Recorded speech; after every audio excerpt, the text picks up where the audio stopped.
Hello, my name's Alan Sharp. I'm the founder of the group that you belong to. A group I founded 2.5 years ago. And 2 years ago, coronavirus turned up. And that's what I want to talk to you about today, coronavirus. I want to talk to you about a malfeasant crime minister. I want to talk to you about how Britain is still in a mess, and I want to talk to you about the latest Boris Johnson slogan, which is not a public health strategy. Living with COVID is a slogan. It's like, get Brexit done. It's like levelling up. It's like getting on with the job, building Britain better. They're all slogans. They're all like marketing exercises, advertising. It's nothing to do with preserving life and health and wealth.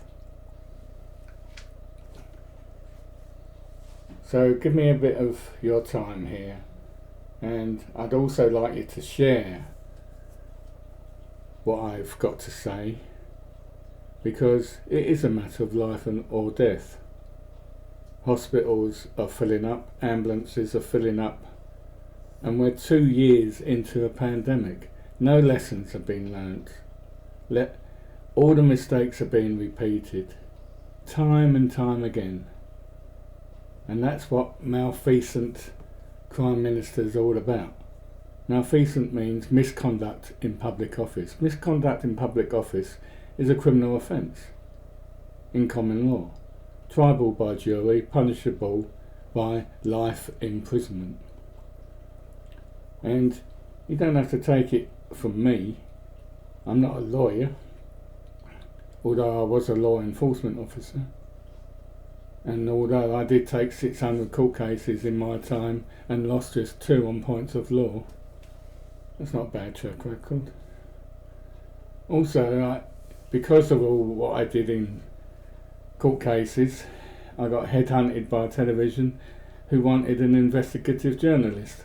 And I went into television, and you have to have the same rights of evidence gathering.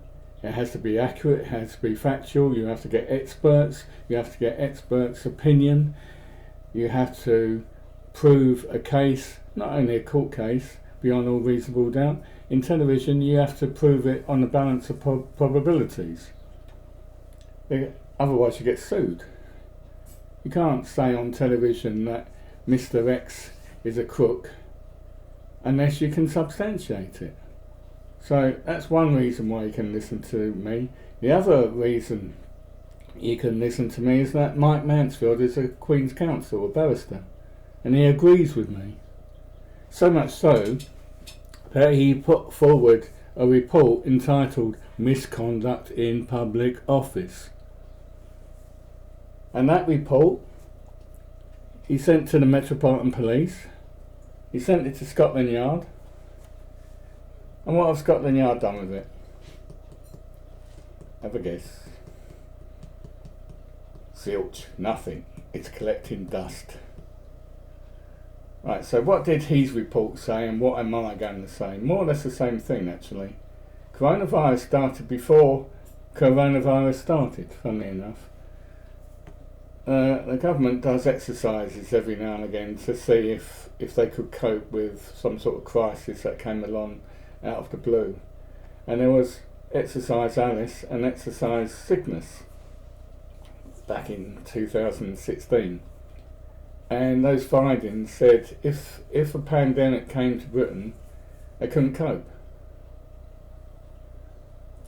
So Boris Johnson knew about these, Theresa May knew about these as well, but Boris Johnson binned them, waste paper bin.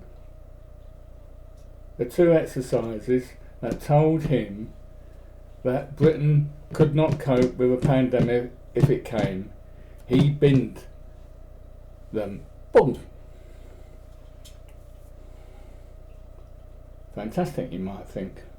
Well, that's a bloody good job, isn't it? Now, then the pandemic did come along, and they didn't know what to do. They didn't have a clue. In actual fact, Matt Hancock, on the 23rd of January 2020, got up in the House of Commons and said that coronavirus is of low risk to the UK, which was well prepared, well equipped, and world leaders in testing. Absolute rubbish.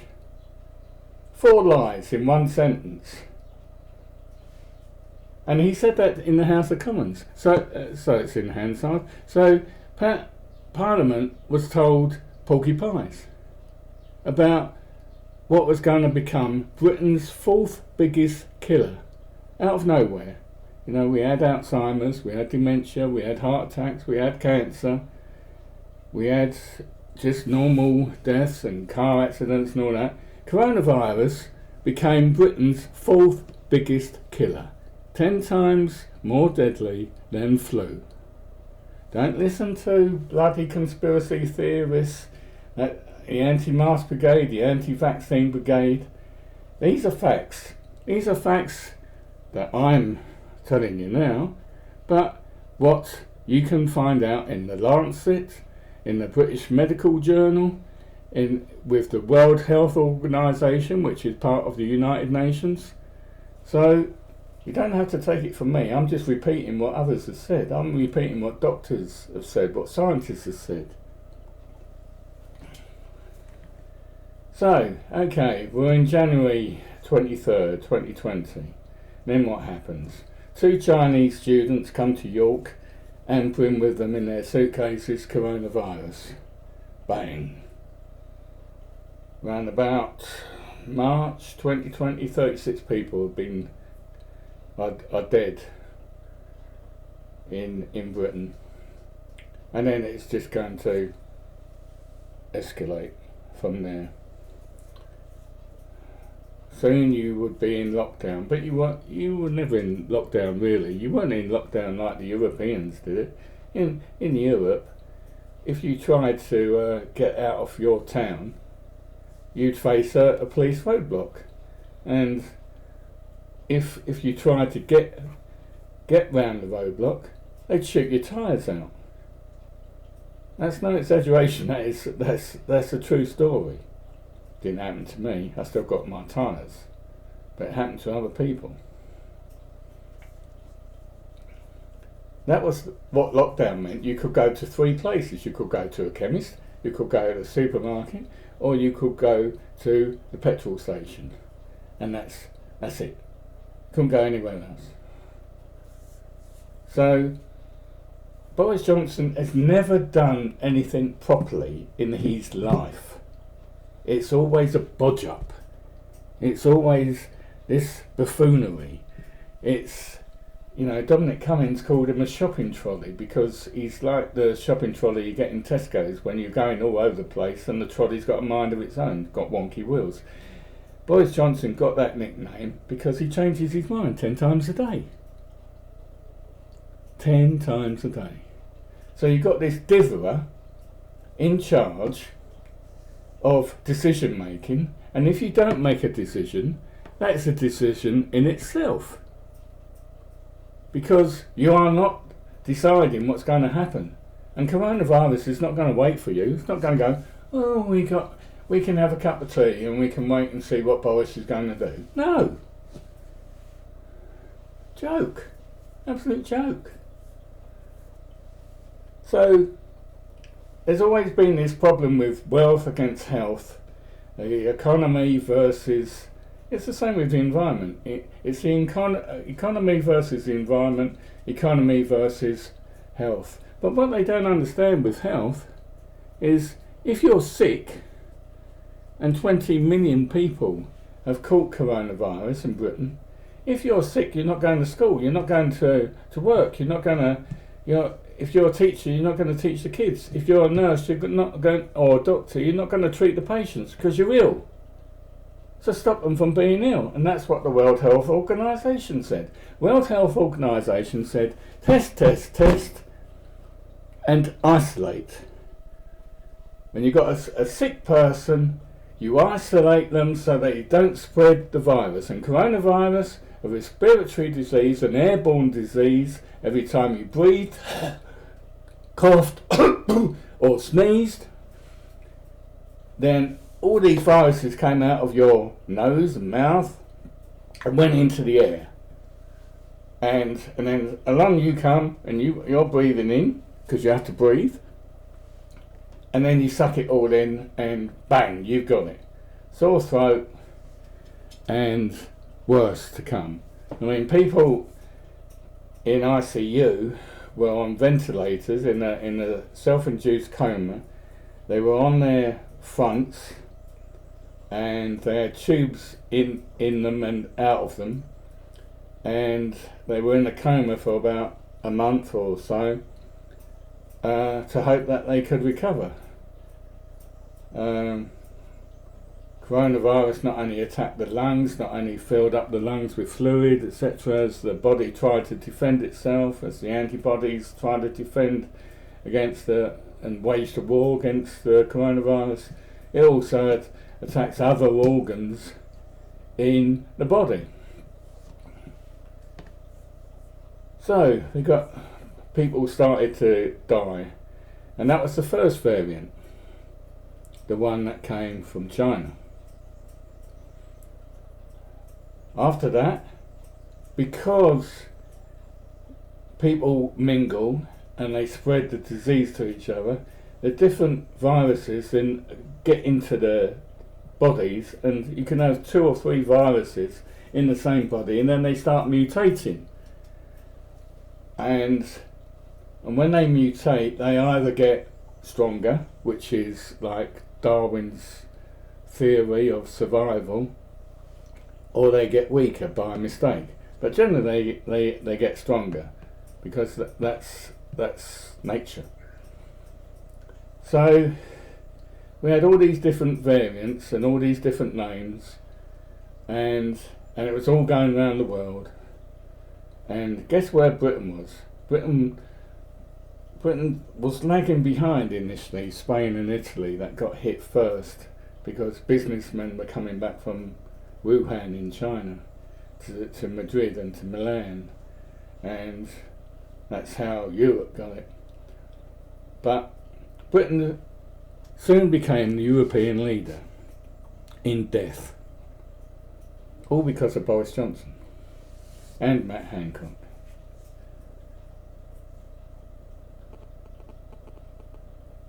And all because of air travel. You know, one of the interesting things about coronavirus is that New Zealand is an island, and they've had 151 deaths in 2 years. Britain gets that in half a day. Half a day versus 2 years. New Zealand is an island. They shut themselves off.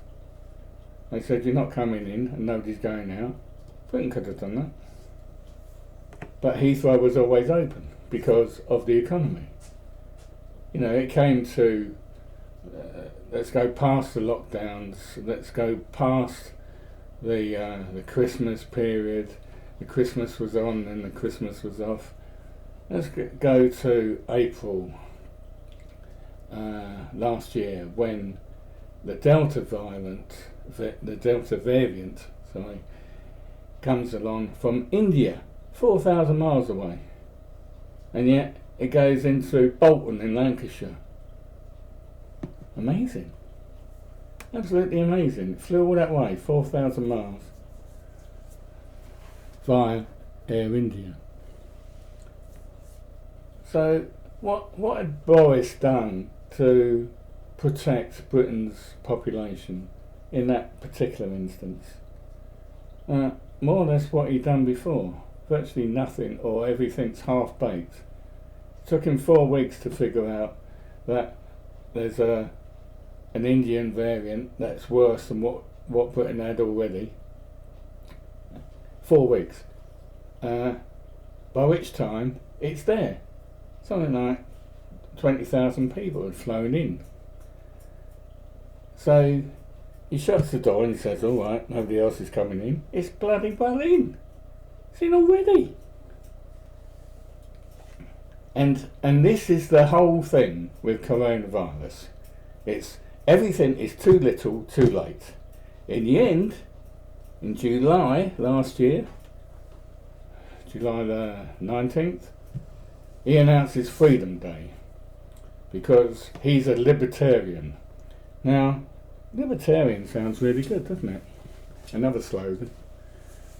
Libertarian is what the right-wing, extreme right-wing conservatives call themselves, like that Stephen Baker and that Edward Lee, nutcases like that. This libertarian means freedom. We don't want to walk around with a mask on, we don't want injections, we want to just carry on. What about seatbelts then in a car? Well, you have to have seatbelts. What about smoking cigarettes in children's faces? Well, that's another thing. So these libertarians don't want any protection or any regulations or any safeguards against Britain's fourth biggest killer.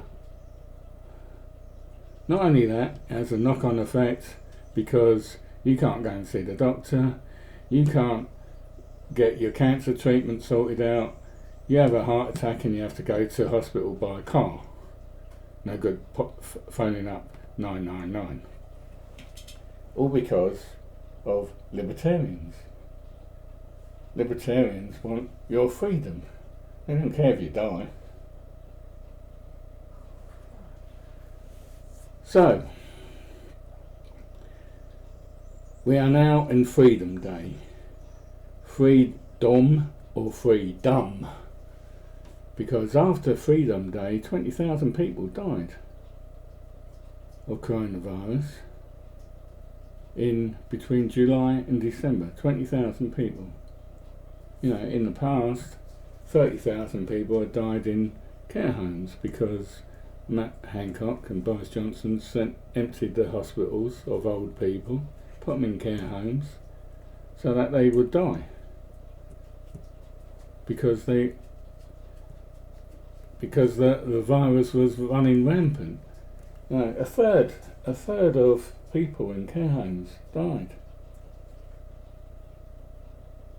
Because there was no controls, there was no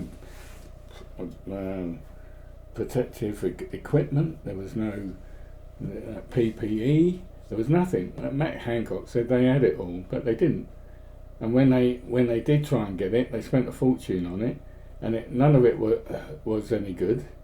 And it was just an excuse to give loads of money to their friends in all these VIP contracts, all of which has been pronounced by the High Court since as illegal.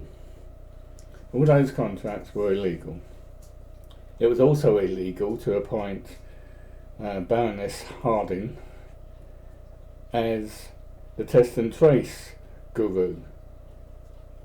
That was held in court as being illegal. And she was given a budget of £37 billion for testing and tracing. And a lot of people were not tested properly, and a lot of people were not traced. So that was a waste of taxpayers' money. The whole thing's been carnage, chaos, confusion, cock-ups.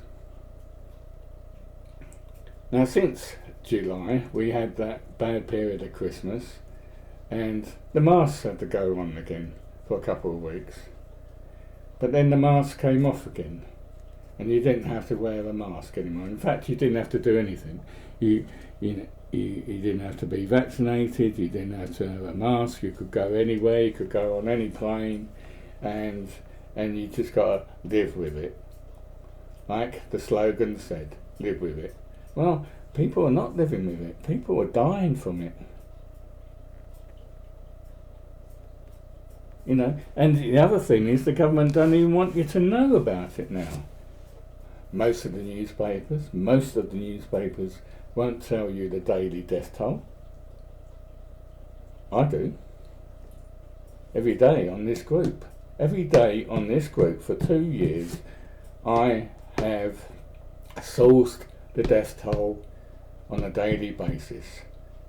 Now it's more difficult. Now the government make it more difficult for me to find out the information. But I still do it. But it's hard. It takes me about 5 times longer now to find it. By hook or by crook. So, if you think, oh, Boris did the best he could in difficult circumstances, well, that's rubbish as well, because Britain ended up 7th worst country out of 200 in the world for its response to coronavirus. USA was the worst. Brazil, India, Mexico, Peru, and Russia. All of those countries, apart from Peru, have got massive populations compared to Britain. And yet, Britain was up there with the world leaders of death. Not the world leaders of health, not like New Zealand, that did their best to protect their citizens. Okay, New Zealand's got a smaller population, okay, it's not densely populated, but there is no comparison between 187,000, more or less 188,000 people dying, and 151. 188,000 versus 151. There's no comparison. And it's not just New Zealand as well. Australia did well, South Korea did well, the whole of Southeast China, used to SARS diseases, respiratory diseases from the past, they all did well. Africa did better. Chile did better. Canada did better. The whole of Europe did better than Boris. He was worse. He was the dunce in the class. He was going graze in the field, Boris. He was stand in the corner, Boris, and put that dunce's hat on, Boris. And now, it's totally unregulated. You got to live with it, and if you don't live with it, what do? You die from it. Or, you know, lots of people recover from it, but lots of people still have tiredness and continual headaches. It's called long COVID. You know, the virus has done the damage to the body, and the body takes time to recover. And you've got all these kids going off from school, and you've got all this disruption at the workplace. You know, people want to go on holiday now and they can't get a flight because the air crews have got coronavirus and they're sick. And even if you get on a plane now, you know, and the crew turned up because they're not so bad now. They've got over the worst. Well, they're still going to contaminate you, aren't they? Absolute joke. Yeah. Boris Johnson's done amazingly bad job about practically everything he touches. That's why he has to lie all the time, because he has to cover up his mistakes. He has to pretend. You know, Brexit was a pretense. It was a fairy tale. Well, a lot of the things that he wants to do are dreams. You know, the bridge to Northern Ireland from Scotland. It's cloud cuckoo land stuff. It's a nonsense. And it's also a waste of taxpayers' money, because they start spending money on these bloody things. You know, he's got his Meccano set on his carpet in his office, and he's doing all this with his toys, and he thinks that's the real world. It's not the real world. You start spending millions of pounds on a theory that's never going to become reality, and it's called a waste of money, a waste of valuable money. And then he says he's got no money. He's got no money to give to the poor when the energy bills go escalating up. He's got no money because they spent it all, because they gave it on backhanders, because they put it into failed projects. So I'll wrap up now, because I've been going on for bleeding ages now. But it makes me mad. This guy that 25,000 people voted for in Uxbridge in 2019 and gave you the worst Prime Minister in history. Don't go down to Uxbridge and cause trouble, but that is the reality. You know, why on earth did people vote for the clown? Because you don't have a clown in charge of government. You don't have a tyrant. You don't have a dictator. You don't want a control freak, a power-obsessed buffoon. They're dangerous. And coronavirus is the example of how dangerous the situation can get. 188,000 people dead. How many people can you get into Wembley? 80,000. So you fill up Wembley 2 and a bit times and nobody comes out. That's what the situation was. That's what the situation is. And it hasn't even stopped. 300 people a day dying at the moment. The record was 1820 in one day. 1,820. And that was way back in the early days of the virus. But there's a third wave now, and it's not even winter anymore, it's spring. And yet it's bad. And all the doctors and all the professors are saying there is no evidence to say live with coronavirus. Live with it. It's just a slogan. Take all that on board, will you? Tell your friends. Tell your family. Protect your family. Protect your friends. It's important. Bye.